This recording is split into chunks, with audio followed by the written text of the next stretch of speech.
So, conference championships are in the books, and now we turn our attention to, quite frankly, one of the reasons why I love college football so much. And it wouldn't be appropriate to have this conversation on my own. So, today I have a very special guest for all of you. Joining me is the executive director of bowl season, Mr. Carparelli. Mr. Carparelli, why don't you introduce yourself to the people? Tell them about yourself and what it is you do. Thanks, Ty, for having me on. First of all, as you said, my name is Nick Carparelli. I'm the executive director of bowl season. It's a pretty cool role to have. 4 years ago, I got this job, and the 43 executive directors got together and basically said, "Hey, look, we need to market and promote ourselves collectively in a bigger and better way than we ever have before." They've been doing a great job marketing and promoting their own events individually for, in some cases, 100 years. But with college athletics in general, college football specifically, changing and evolving so quickly, the bowl executive directors across the country came together and said, we need to change and evolve as well. So I was given the opportunity, handed the keys to one of the greatest traditions in American sports, I think. And really, what a cool opportunity that is. And it has been for the last 4 years. Like I said, we market and promote the system collectively. I'm very active in the college football world, networking with the leaders of college football. I'm currently out in Las Vegas, getting ready to go to the National Football Foundation Hall of Fame dinner tonight. There was all kinds of receptions last night. I think I saw every single commissioner, a bunch of athletic directors and coaches, just talking nothing but college football and bowl season at this point. Yeah, and it's a beautiful time in the game of college football, a game that I consider to be the best in America. I mean, in America, great sports, college basketball, NBA, NFL. College football has always been a little bit different. And Mr. Carparelli, last time we spoke, I told you about my first experience at a college football game, and I was digging around when I redid the studio, and I found something that I wanted to show you that I think is really cool. First college football game I ever went to, 2007 Cotton Bowl, and I have the play bill right here. Wow, very cool. Unbelievable experience, and it really shaped my love for the game. So, talk to us about the importance of the traditions in college football and how the bowls have really molded those traditions. Yeah, college football is just rich with history and tradition, and no matter what you do, that has value. People are always wanting to be nostalgic, looking back, just like you did on some event you attended, some experience you had, and the impression it made on you. I mean, heck, you look at schools across the country; they're wearing throwback uniforms, right? They want to harken back to those days and those memories. And bowl system, as I said earlier, I think it's one of the great traditions in American sports. I mean, we've been doing this in December, late December, for over 100 years. The Rose Bowl was the first game back in 1902. It was really the only game for a long time. 1935, the Sun Bowl, the Cotton Bowl, the Orange Bowl came along. There was only 5 bowl games in 1940. There was a 20 in 1990, and here we are at 43. And it's not growing by accident. No one's forcing anybody to start a bowl game or to attend a bowl game. They're just such great opportunities. And I think the bowl system has always been a little bit underrated in terms of its promotional value for the sport. So just like what you just did, Ty, you pulled out this program from a game back when, talking about how it shaped, your college football fandom, right? So you think about the notion that at the end of every year, not only is it a reward for the teams who qualify, right, but it's an opportunity for them to play against an opponent they wouldn't normally schedule in a location they wouldn't normally go. And it gives the fans of those 43 destinations across the country a chance to see a college football game that they might not be able to otherwise. And for guys like you, when you were younger, cultivate your desire to be a college football fan and helps promote that game for the future. People try really hard at all levels of all sports to create that kind of a dynamic. And the college football bowl system has been doing it for a long time. And doing it flawlessly for a long time. To reference this game, Auburn versus Nebraska. And at the time, 2007, I mean, Nebraska coming out of what they were from the 90s, still a really good football team. What a matchup that was. And it's an experience I will never be able to forget. And to your point, we have teams matching up like Oregon and Liberty, and it just provides an opportunity for the fan base of both programs. You look at Liberty, now all of a sudden they're in a massive bowl game. Their fans got to cheer on their team all year long, and now they're taking on one of the best teams in the nation in a game that will undoubtedly be viewed as one of the premier bowl games. That has got to be exciting. Talk to us about how it's changed since you took over as executive director, because before we went live, you and I were talking about how there seems to be one constant in college football, and that's change. And there has been a lot of it happening rapidly. Well, I think obviously the biggest change has been the advent of the college football playoff. It's been 10 years now since we've had the 14 playoff. We're going to go to 12 teams next year. That's good for the sport. Yeah, I mean, we're college football. I'm the executive director of bowl season, but I'm also a college football fan, and I enjoy watching the playoff. Obviously, that's shifted the dynamic with bowl games a little bit. Obviously, bowl games are part of the playoff, and they always will be. But the rest of the bowl games that don't factor into the national championship equation, kind of have a different purpose, right? Not every college football program can realistically aspire to be in the playoff in a given year. We've seen that across the country. College football needs more than 4 next year, more than 12 postseason opportunities for 133 institutions. Proud programs who maybe are going through a slump and are trying to rebuild. Newer programs, you mentioned Liberty, James Madison, programs that are new to FBS that are growing. You look at a team like Rutgers, Greg Schiano is a friend of mine. When they got to 6 wins, that was a big deal for them. They're trying to build their program in one of the best conferences in the country, the Big Ten.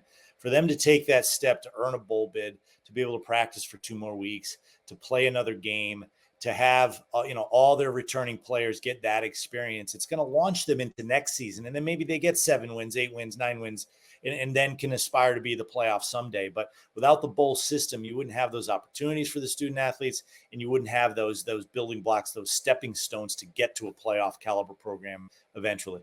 And how many times have we seen breakout performances in bowl games? I know there's a lot of conversation now with the draft about opt-outs. And while that is a very real conversation, I find that there's a reverse conversation that's seldom had. And that's the opportunity to see some young players that will be future stars emerge in an unbelievable opportunity. A game that's not a conference game, a game that is major in the tradition and what makes college football what it is. What a better time to see those performances. And we're going to be getting a lot of that.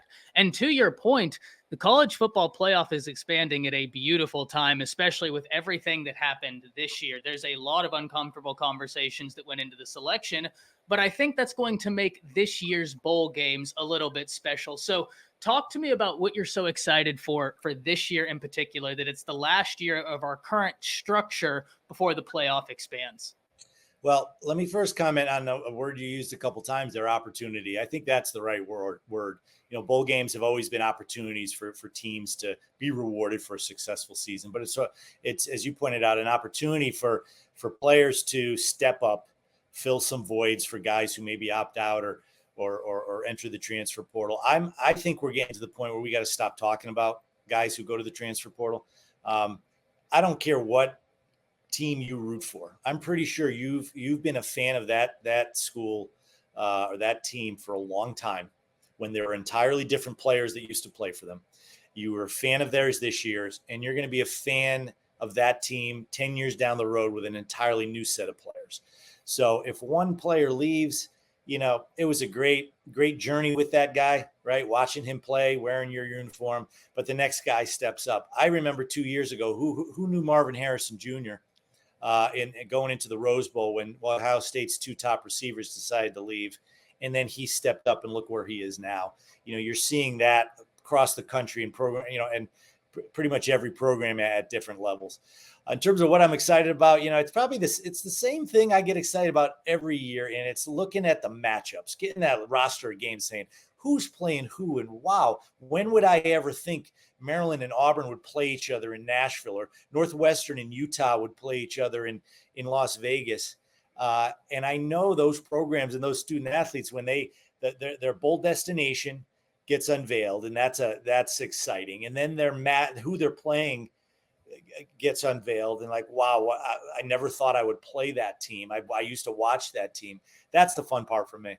100%. And I love the matchup you picked, right? Because when you talk about Auburn and Maryland, you're talking about Hugh Freeze, brilliant offensive mind, against Mike Locksley, a brilliant offensive mind. And Maryland has been a really exciting team. I find it's a team nobody really talks about because they have some inconsistencies, but you want to talk about a fun team to watch, especially with Tualia Tungavailoa and that offense. When they're clicking, they are a ton of fun. I'll tell you a matchup I'm really excited about. It's got to be Missouri, Ohio State. You talked about Marvin Harrison Jr., and my goodness gracious, that entire wide receiving room is ridiculous what Hartline has been able to do there. But Drinkwitz was a guy that everybody had out the door before the season started. And now, speaking of the importance of bowl games, he went from being on a proverbial hot seat before he ever took a snap this season to playing Ohio State in a massive bowl game. That has to be what this is all about, right? Absolutely. It's an opportunity, like you said, and again, an opportunity to prove yourself. Whether you're a 6-win team or a 10-win team, everybody's got something to prove. Either you won 10 games and people, aren't buying in yet still for some reason. So, all right, well, we're going to play Ohio State. We'll see, and a Maryland team, people, as you said, people didn't really notice them. They're building, getting another win every year from the previous year. Okay, you beat Auburn, an SEC team in SEC territory, really, in Tennessee. Okay, people are going to notice you. You talk about a launching point for next season for a program like that. What a great opportunity to set yourself up. And I love what you just said, a launching point. And I look at a Missouri right now, a team that's recruiting at a high level. In fact, they have the #1 player in the nation in the class of 2024, Williams Nwaneri, committed to them, #1 defensive lineman, absolutely going to be a future star. You want to talk about recruiting implications for a team that a lot of people had questions for. They go out there, slay a dragon that is Ohio State. Not only is that going to mean a ton to the fan base, if you think I have held on to this for a long time, you wait until Missouri fans get their hands on whenever they play Ohio State if they win. What that can do for recruiting. I don't think people appreciate what a bowl game can do in terms of a trajectory for your program. Is that a conversation you have with ADs? All the time. Commissioners, athletic directors, head football coaches. I told you I'm out here in Vegas. I saw a bunch of commissioners last night. I make it my point to kind of travel around the country during the year to visit with them, a little bit more personally, one-on-one.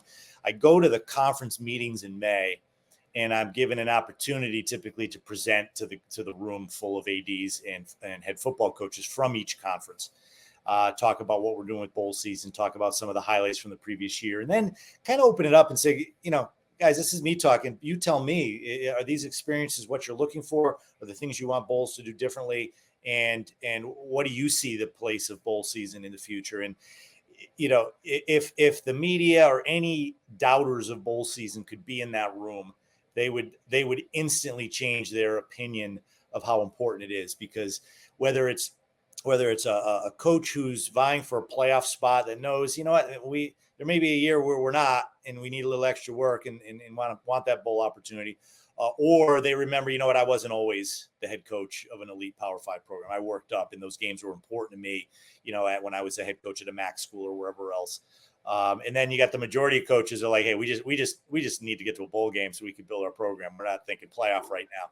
So they're adamant about how important the system is to them, and are always looking to be a spokesperson for us and do what they can to help promote it and keep it as healthy as it's been for 100 years. One of the themes I've noticed when I talk or have the opportunity to talk like someone like yourself or a coach or someone who's covered the sport, they revere the bowl season in a way I find most of your hardcore football fans revere the bowl season, because it's just special. It's the time of the year. Christmas is here, and Christmas is a multi-month thing in my house with college football, but it's really Christmas with the bowl season. You talked about something else I'd really like to dive into. We talked about the opportunity for young players. If someone opts out, you could see a star emerge in a big game. You also have that same argument for coaches. Every single year, so many opportunities open up in the coaching carousel. Bowl opportunities are massive for a young offensive coordinator. I mean, you look at a Tommy Reese at Alabama right now. I don't think he's going anywhere.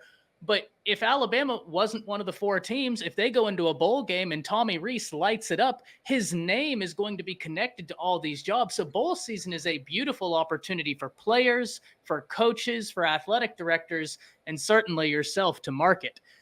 Mr. Carparelli, there was something you told me about last time you were here that really blew my mind. And it's because I find NIL fascinating. Talk to me about how you see the bowl season working with NIL to create some really cool opportunities. Yeah, I think there are a tremendous amount of opportunities with bowl games and NIL. We have been monitoring the NIL landscape very closely. We've been educating ourselves, and our bowl season membership, the 43 games, are ready to really dive in. Some of them have dabbled in it a little bit. We've talked about that, but some are ready to dive in. We're really trying to take the lead from our conference partners when the commissioners and really all of college football figure out NIL. And we have clear direction. I think you're going to see a lot more activity. But you think about, the pressures on all the leadership in college athletics to compensate student athletes legally and fairly. What more appropriate way than if a football team earns their way into a bowl game and they can get compensated for it, and obviously for promoting the title sponsor of the bowl game, or promoting the community and the destination that it is. It's football players being compensated for their football accomplishments. It's kind of a direct line, if you will, and you do not have to worry about, all right, what about all the other athletes? What about Title IX? What about all those things which are important that we adhere to? But you can't argue with a football player being compensated for a football accomplishment.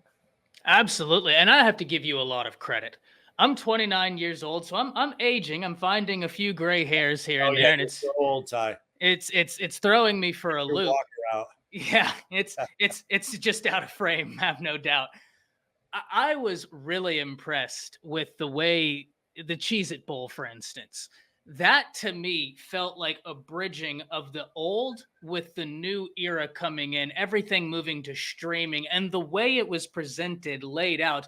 I have to give you a lot of credit. I was sitting there thinking, this is a genuine future that is fun. I think people were more invested because you had these kind of fun storylines. Is there anything similar to that in the works for this season that you could tell us about? Well, first of all, you have to give all the credit to the bowl directors that really run point on those things. Steve Hogan and his staff at Florida Citrus Sports, who runs the Cheez-It Bowl and the PopTarts Bowl, which is going to be part of my answer to your question, is always been really, really creative. And we have other bowls who are very creative. The Duke's Mayo Bowl. I think bowl games in general are starting to develop a reputation of being able to deliver tremendous value to their sponsors, because they're able to, I should say, willing and able to take some chances, be a little bit more creative, dump mayonnaise on somebody, dump Frosted Flakes on somebody. And now this year with the Pop-Tarts Bowl, the Pop-Tarts mascot is going to be edible. It's going to be a big edible Pop-Tart that is going to run around the field when it's over. And the players are going to be able to snap a chunk off and eat it if they want. So it'll be interesting to see how that works out. It's a good thing I'm not going to be anywhere near there. If you know me, and for those of you watching that know me, I have a little bit of an affinity for Pop-Tarts. I can't buy them because I will eat an entire box. Unbeknownst to myself, I'll reach back in and it's completely empty. It's a real problem. So that mascot would be in real danger if I was I'm anywhere wondering. near. I'm just thinking now if they can add an element, maybe they should have a big toaster. Oh, they could dump it in, but that poor guy in the mascot suit, that might be rough on him. yeah, well, we can try and work with NASCAR. They have those race suits that seem to do pretty well with heat resistance. I'm sure we can get something cutting edge. I mean, beach chair on a sunny day, and he could lie out and get toasted that way. There you go. There we go. And then the players have their. I think that's awesome. And one of the things you said just caused a light bulb to go off in my head. We started earlier talking about tradition and how college football is so rich with tradition, and also the bowls are so rich with tradition. You were listing when these bowl games started. I was amazed right before you came on. I looked down. This was in 2007, and I look over, and it's the 71st Cotton Bowl. And that just blew my mind how tradition rich this is.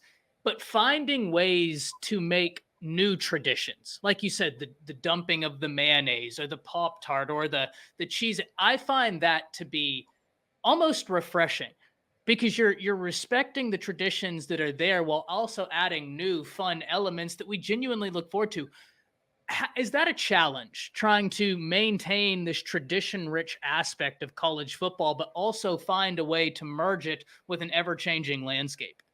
Well, yeah, of course, it's challenging. Everything's challenging in this evolving landscape. But I think bowl games have always been about having fun.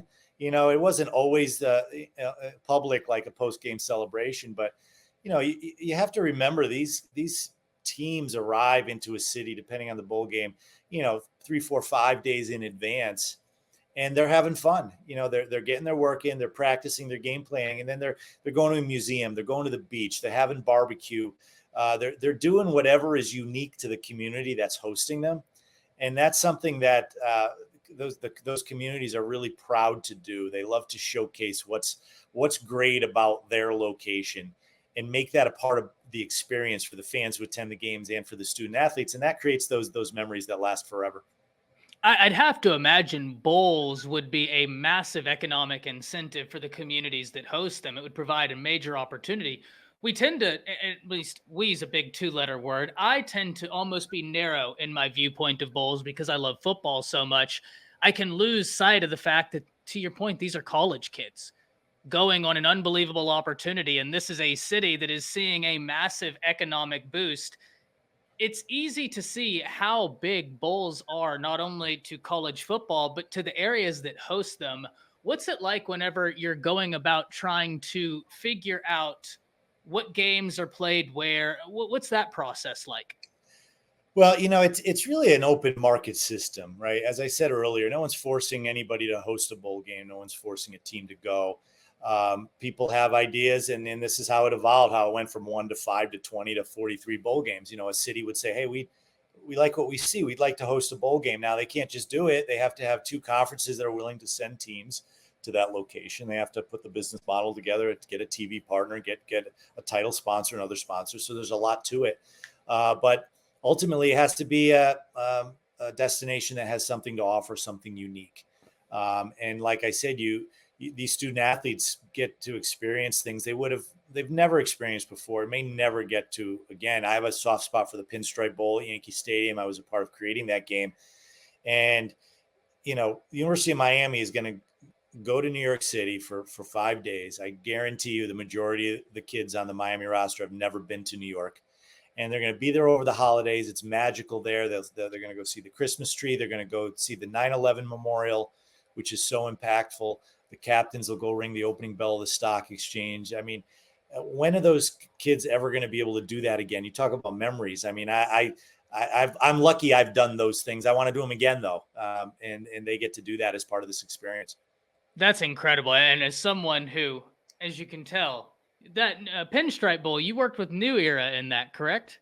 They were the original title sponsor, correct? And they were obviously a big baseball sponsor, a big partner of the New York Yankees to begin with. So when we worked together with the Yankees to start that game, the Yankees were able to get New Era to come on as the title sponsor, and they were the title sponsor for the first 10 years of that bowl game.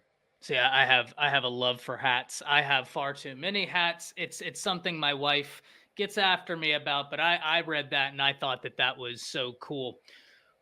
Earlier we were talking about some of the questions I get about the future of bowls, and one of the other questions I get all the time that personally I find it to be almost a non-issue, but I have to hear from you. People will ask me how the ever-changing landscape in terms of conferences could affect the bowl games. To me, that's far easier to navigate than a college football playoff expansion. But I'm also not in the room making those decisions. How will a conference realignment or continued conference realignment affect bowl season, or will it have any effect on it? It won't really have an effect as much as it will cause kind of a juggling or a reset of the relationships between bowl games and certain conferences. So with this conference realignment, geography is becoming blurred. Conferences are bigger. Conferences are going away. So logically, some conferences are going to need more bowl opportunities than they've had in the past because they have more teams. Some conferences will have less. Some conferences, you might think they go away. So all of their slots, if you will, are up for grabs. So it's the same number of teams. It's the same universe. It's just a math problem. So it's a little bit of a shifting. I think the cool part is going to be you're going to see some conferences that may now have a relationship with a bowl game that they never did before because their geography did not dictate that. So for their entire membership, not just their new members, they're going to have an opportunity to experience a new community in the postseason that they've never been able to before. I think we've unintentionally paved a theme during this conversation, and that's opportunity. Because I love what you just said. You're going to have brand new opportunities emerge, and all these opportunities are very positive. Mr. Carparelli, I have one more question for you. Your time here has been so amazing. Thank you so much. I know the fans are going to love this. My last question for you is, being that you work with the Bulls so closely, what moment stands out for you as a fan, right? Not necessarily as the executive director, but as a fan. Is there a moment or a bowl game that has always stood out to you and really helped foster your love for the sport? Well, there's first of all, it's a delicate question, right? I work for all 43 of them. It's like picking your favorite child. Fair.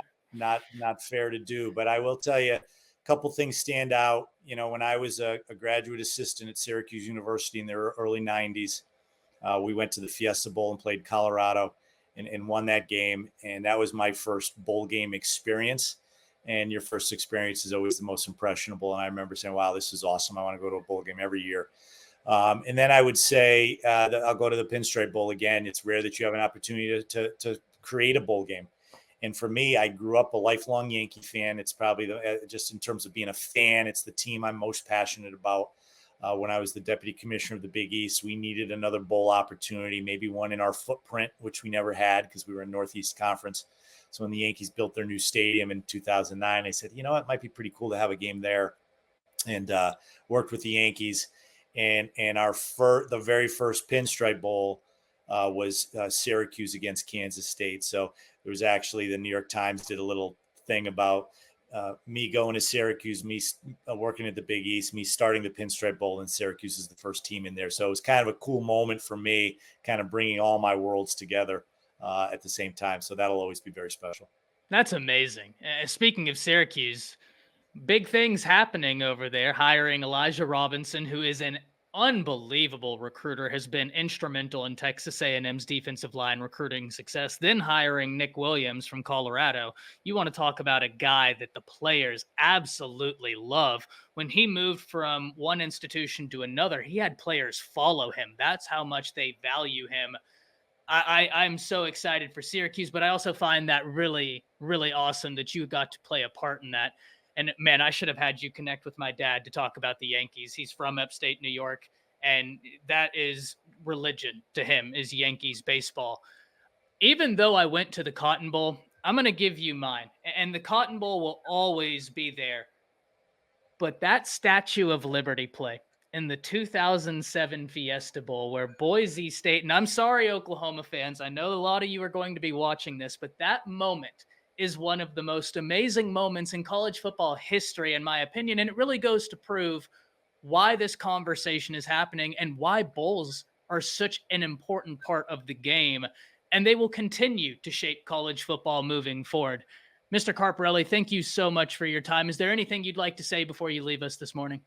Well, Ty, thanks so much for having me on. I just appreciate the opportunity to talk about bowl season. I could talk about it all day. It's something I'm really, really passionate about. I honestly think I have one of the best jobs in sports. You know, we're overseeing this great American sports tradition. And I will say, for anybody that questions bowl games and why do they matter, I think we all need to take a deep breath and understand it's okay for a bowl game to not factor into the national championship equation. It's still really meaningful to teams who participate in those games. And we need to start looking at college football's postseason as bowl season and the CFP combined. They don't compete. They're complementary. We all love watching the bowl games as a lead in the days and weeks leading up to the CFP. Those two entities combined, bowl season and CFP, are college football's postseason. And I think it's the greatest postseason in all of sports. I couldn't agree more. I think college football is the greatest sport there is. And I think bowl season, and really what you have done since you've taken over, is a reason why it will continue to be king of sports, in my opinion. Once again, I have to give you so much credit for how you have shifted your vision, because I think it is going to be a constant theme, and I think it's going to pave a way for a lot of success. Thank you so much for giving us the time. Everybody watching, thank you so much. Hop down to the comments. Let us know what you thought, not only about the conversation, what your favorite bowl game memory was. Love to hear them, and we'll talk about them next time on a live show. We'll bring some of those comments up. We'll have a lot of fun with that. Thank you once again, Mr. Carparelli, and to everybody. See you next time. That's it. See ya.